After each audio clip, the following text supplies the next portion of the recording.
নমস্কার, বড়দের প্রণাম, ছোটদের ভালোবাসা জানিয়ে আজকে নতুন একটা ব্লগ শেয়ার করছি। আর তোমাদের সবাইকে স্বাগত সুজাতার সংসারে। আশা করি তোমরা অনেক অনেক ভালো আছো, আমিও ভালো আছি। আজকের ভিডিওটা অনেক আগের, মানে শীতকালের। তখন বলো তো কি এডিট করার জন্য আপলোড দিতে পারিনি। তারপরে দেখো আজকে হবে পাবদা মাছের সর্ষে পোস্ত, সেটা তোমাদের সাথে শেয়ার করব। আর বেসিক্যালি তো আমরা মিক্সচারেই মশলা করে খাই, শিলনোড়ায় বেটে মশলা করব। অনেক দিন পরে এইভাবে করছি, কেননা তো আমার যেহেতু দুটো সিজার, সেই জন্য অসুবিধা হয়। আর দেখো শীতের পোশাক পরেই আমি রান্নাঘরে ঢুকেছি, তখন ভীষণ ঠান্ডায় ছিল। আর পাবদা মাছ তো ভীষণ নরম, অত ভাজতে হবে না, অল্প করে ভাজবো। আর এখানে দেখো 6 পিস মতো আছে, 6 পিস না 7 পিস মতো আছে পাবদা মাছ। তো এটাকে আগে নুন হলুদ মাখিয়ে নিলাম, তারপরে এক এক করে কড়াইতে ছাড়বো। আর দেখো সবসময় তো আমরা বেশিরভাগ রুই মাছটাই খাই, রুই মাছ, কাতলা মাছ আর বাটা মাছ, এই মাছগুলোই খাওয়া হয়। অন্য ধরনের মাছ খুব কমই খাওয়া হয়, যেহেতু কাঁটা থাকে। যেহেতু এই মাছটায় কাঁটা নেই, তাই অনেক দিন পরেই এনেছে পাবদা মাছ। তাই ভাবলাম তোমাদের সাথে একটু শেয়ার করি আমি কিভাবে রান্না করি। তোমরা তো তোমাদের মতন করে সকলেই রান্না করো জানি, তবে এক একজনের মানুষের রান্নার ধরন এক এক রকম, খাওয়ার ধরন সব কিছু। সর্ষে পোস্ত আমি সব দিয়ে রাখলাম। তো দেখো, আর লাল যে কাঁচা লঙ্কাগুলো লাল হয়ে যায়, সেগুলো শিলনোড়াটা অনেক আগের, আমার শাশুড়ি মার আমলের, সেটাই যত্ন করে রাখা। আর যেহেতু আমরা সেভাবে বাটি না, সেই জন্য। তো দেখো এখন বেটে নিচ্ছি, আর দেখতে থাকো। দেখো আমার কি অবস্থা, চাদর সোয়েটার পরেই কাজ করছি। এটা কিন্তু অনেক আগের ভিডিও, তোমরা ভেবো না গরমকালে আমি গায়ে এত কিছু চাপালাম কেন। তারপরে দেখো বেটে নিচ্ছি, একটু নুন দিয়ে নিয়েছি যাতে ঝাঁঝটা না আসে। তো আমাকে ক্যামেরা করে দিচ্ছে আমার মেয়ে। তো ও যেহেতু অনেকটাই বড় হয়েছে, ও রান্নাঘরে বসে পড়ে, তো আমি রান্না করি আরই। আর দেখো এদিকে আমি মশলাটা ভালো করে করে নিচ্ছি। তো ভালো মিহি করে না করলে ভালো লাগবে না। মিক্সচারে যেহেতু অল্প মশলা হয় না, যেহেতু মাছ অল্প, তাই অন্য কোনো মশলা ছিল না। এখানে পোস্ত, সাদা সর্ষে আর হচ্ছে লাল লঙ্কা, এইটাই হচ্ছে তোমার মাছের মশলা, আর কিচ্ছু না। অনেকে অনেক রকমভাবে খাও, অবশ্যই জানি, ভালোও লাগে। তো আজকে এভাবেই করব তাই ভেবেছি, সেই জন্য শিলনোড়ায় বেটে নিচ্ছি।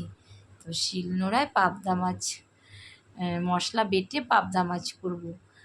দেখো মশলাটা বেটেই চলেছে, এখনও মিহি হতে অনেক দেরি।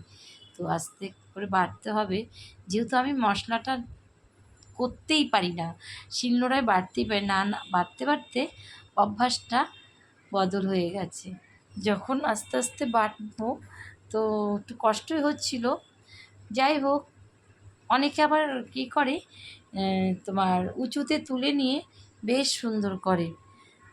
তো আমার তো উঁচুতে তোলা এত ভারী সম্ভব না, সেই কারণে আমি ওপরতেই করি। আর দাঁড়িয়ে বেশ করে অনেকে, অনেকে অনেক ধরনের কাজের সিস্টেম, আমার সিস্টেম এই রকম।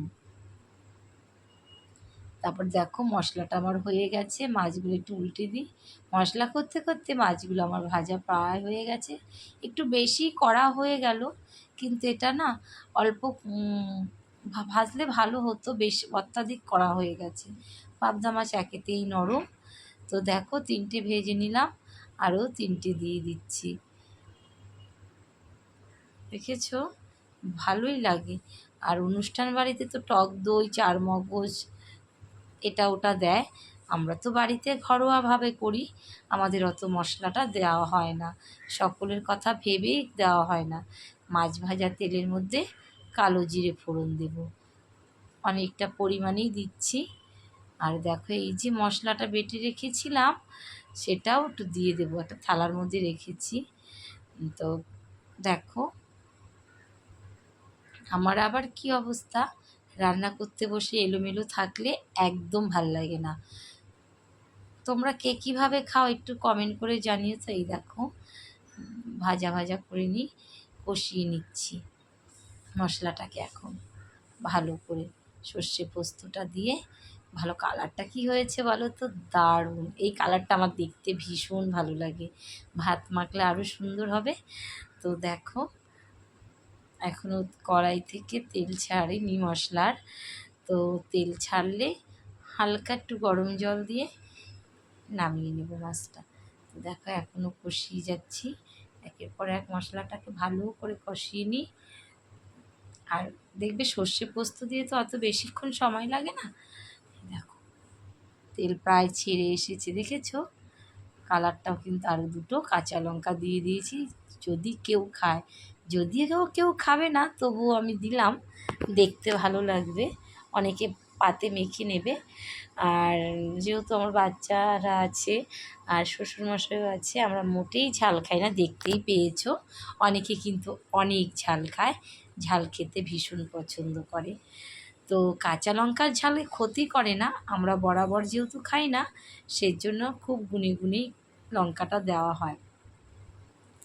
ঝাল হলে নিজেও খেতে পারি না, সত্যি কথা। তো মেয়ে তো খাবেই না, ছেলেরা, তো কার জন্য রান্না করব ঝাল? তুমি বলো, যদি যে অত্যাধিক ঝাল হয়ে যায় বলবে কি মিষ্টি দিয়ে দাও। তো দেখো মশলা ধোয়া জলটাও দিয়ে দিলাম, এবার গরম জল করা ছিল, গরম জলটাও দিয়ে দিলাম। আর ঝোলটা ফুটে আসলে মাছটা দিয়ে দেবো। কালারটা কিন্তু দারুণ হয়েছে, তাই না বলো? আর এবার মাছগুলো দিয়ে দিচ্ছি, যেহেতু ঝোলটা ফুটে উঠেছে। আর ওইদিকে শ্বশুরমশাইয়ের জন্য রুটি হচ্ছে, দুটোটা বসিয়ে দিয়েছি। আমি এভাবেই করি, হাত থামিয়ে রাখি না, একের পর এক করতেই থাকি, বুঝেছো? তো কেমন হলো তোমরা কিন্তু কমেন্ট করে জানিও। আর যারা নতুন বন্ধু এখনও আমার চ্যানেলটাকে সাবস্ক্রাইব করোনি, সাবস্ক্রাইব করে পাশে থেকো আর বেল আইকনটি প্রেস করে দিও, তাহলে তাড়াতাড়ি তোমাদের কাছে নোটিফিকেশান চলে যাবে। এবার নামানোর আগে ধনেপাতা দিয়ে দেবো। দেখো ধনেপাতা দেওয়ার পরে কালারটা কি দারুণ হয়েছে না? খেতে অবশ্যই ভালো হবে। আমি কিন্তু এরকম খেতে খুব ভালোবাসি। যেহেতু অনেকে ঝাল ঝাল খেতে ভালোবাসে, সামান্য একটু ব্যালেন্স করার জন্য মিষ্টি দিয়েছিলাম। তো দেখো তেলে পরিপূর্ণ হয়েছে আমার পাবদা মাছের সর্ষে পোস্ত। কেমন হলো তোমাদের সাথে শেয়ার করলাম, প্রায় রেডি। তাহলে বন্ধুরা আজকের মতো ভিডিওটা এখানে রাখছি। তোমরা অনেক ভালো থেকো, সুস্থ থেকো, সাবধানে থেকো। আর আজকে আমি তোমাদের সাথে শেয়ার করলাম শিলনোড়ায় মশলা বাটলাম, সেটাই তোমাদের সাথে শেয়ার করলাম। তাহলে অনেক অনেক ভালো থেকো। আরও একটা নতুন ব্লগ তোমাদের সাথে শেয়ার করব, সঙ্গে থেকো।